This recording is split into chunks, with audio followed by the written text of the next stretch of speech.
కరీంనగర్ డైరీలో మీడియా సమావేశం నిర్వహించిన చైర్మన్ కొన్ని పత్రికల్లో అసత్య ప్రచారాలు చేస్తున్నారు, వాటిని నమ్మొద్దు.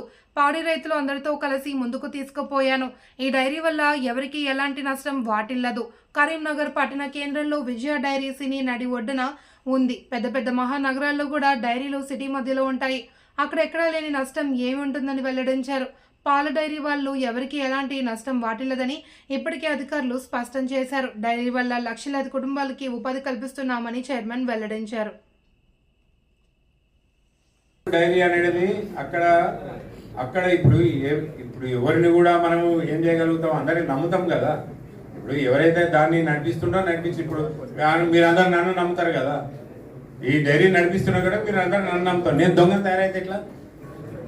దొంగ తయారైతే అంతే కదా నా పని. అందుకొరకు మనిషి యొక్క వ్యక్తిత్వాన్ని బట్టి ఉంటుంది, వ్యక్తులు కాదు వ్యక్తిత్వాన్ని బట్టి ఉంటుంది. వాళ్ళు ఎవరైనా కూడా కొంత జరిగింది, అది మేము దొరికించుకున్నాము, అది వాళ్ళ చెక్ తీసుకున్నాము, ఆ అమౌంట్ కూడా రికవర్ చేసినాము, వాళ్ళ తండ్రి కూడా వచ్చిండు. అవన్నీ కూడా ఎక్కడ కూడా అవకతవకలు జరగకుండా మా వంతు మేము ప్రయత్నం చేస్తాము. అప్పుడు జరిగిన కాడ దాని మీద చర్యలు తీసుకుంటాం. కంపల్సరీ మా దృష్టికి వచ్చినప్పుడు మేము కంపల్సరీ దాని మీద చర్యలు తీసుకుంటాం.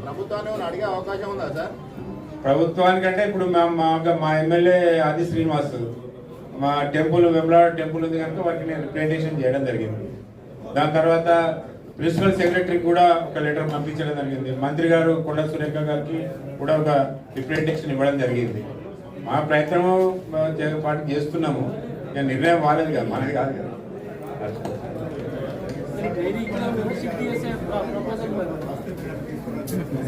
లేదు, నోటీసులు ఇచ్చాడు కాదు, వాళ్ళు మున్సిపల్ వాళ్ళు వచ్చి మన దగ్గర ఒకవేళ టెట్రా ప్యాక్ గిట్ట ఏదైనా వస్తే మనకు ఆ టెట్రా ప్యాక్ ద్వారా కూడా సెల్ఫ్ లైఫ్ 6 months నిల్వ చేసేటువంటి దాన్ని కూడా ఇక్కడ ప్లాన్ చేస్తాం.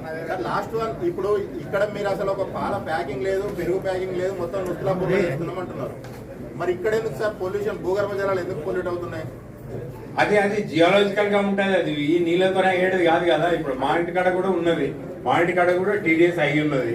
దానికి మనం ఏం చేస్తాము? ఇప్పుడు మనం నీళ్లు 1 లక్ష లీటర్ల నీళ్లు భూగర్భ జలాలను ఎఫెక్ట్ చేసేంత కెపాసిటీ ఉండదు. కాదు, అసలుకే కాదు.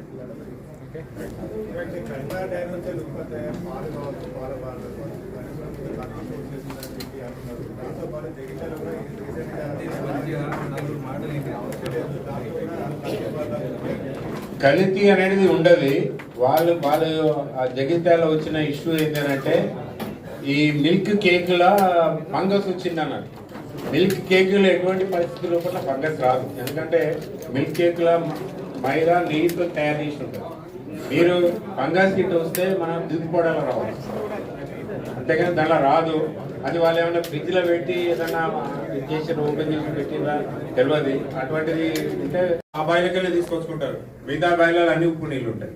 ఇది జియాలజికల్ కి సంబంధించింది తప్ప ఇప్పుడు నాది 3-4 కిలోమీటర్ల దూరంలో ఉంది. నా దగ్గర కూడా బోర్డు వేస్తే బోర్లో కూడా TDS ఉంది.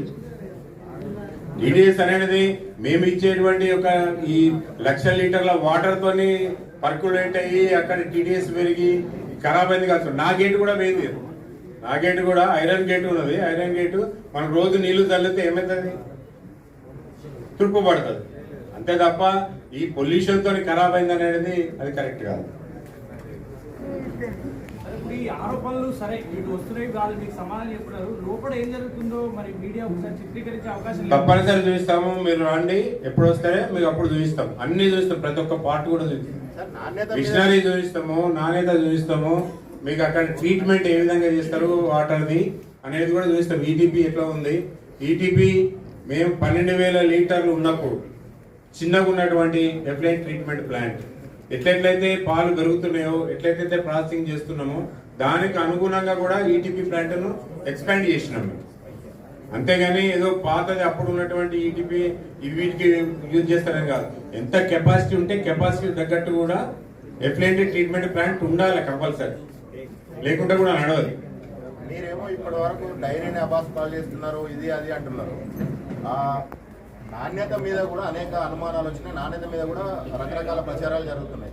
దాన్ని ఒక సాంకేతికంగా మీరు ఎందుకు అఫెన్స్ చేయలేకపోయారు? తప్పనిసరి సాంకేతికంగా చేస్తున్నాం. ఎందుకంటే మా పాలల్లో ఇది ఉంది, మా పెరుగులో ఇది ఉంది, మా పెరుగులో పౌడర్ లేదు, మా పెరుగు యూరియా లేదు, ఎన్పీకి అసలే లేదు, ఎస్ఎన్ఎఫ్ ఇంత అని చెప్పేసి మీరు సాంకేతికంగా ఎందుకు చెప్పలేకపోతున్నారు? అవును, పాంప్లెట్స్ కూడా తయారు చేసినాం. ఇప్పుడు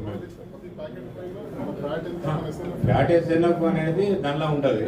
అలాంటిది ఏంటంటే ఇంకా దీని నాణ్యత కొరకు పరిణామాలు ఏమున్నాయి ఏంది అనేది మీరు చెప్పాలని అంటున్నారు కదా. ప్యాకెట్ మీద ఉండేటివి ఉంటాయి, దానిలో పోషక పదార్థాలు ఏముంటాయి, ఫ్యాట్ ఎంత ఉంటుంది, ఎస్ఎన్ఎఫ్ ఎంత ఉంటుంది అనేది కూడా ప్యాకెట్ మీద కూడా ఉంటుంది.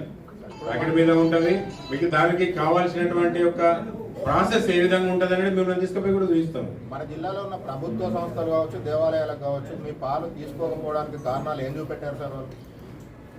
ఏం చూపించలేదు. అక్కడ ఏంటంటే విజయ డైరీ ఉన్నది హైదరాబాద్ లో, అక్కడ నిల్వలు బాగా ఉన్నాయి, వాళ్ళ సేల్స్ లేదు, అందుకొరకు అని చెప్పి వాళ్ళు ఒక జీవో చేసి ఆ డైరీ బతకాలి అంటే ఈ దేవస్థానాల లోపట్ల తర్వాత స్కూళ్ళ లోపట్ల ఇది చేయాలనే ఉద్దేశంతో చేశారు తప్ప దానికి మనది ఒక్కటే కాదు, అంతటా కూడా చేసారు వాళ్ళు.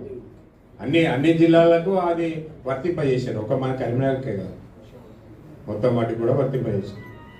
ఇప్పుడు బంద్ అయిన నెయ్యిని ఎందుకు కన్వర్ట్ చేస్తారు సార్? ఏమంటారు? నెయ్యి ఇక్కడ టెంపుల్స్ కి వద్దన్నారు కదా, ఏదంటారు?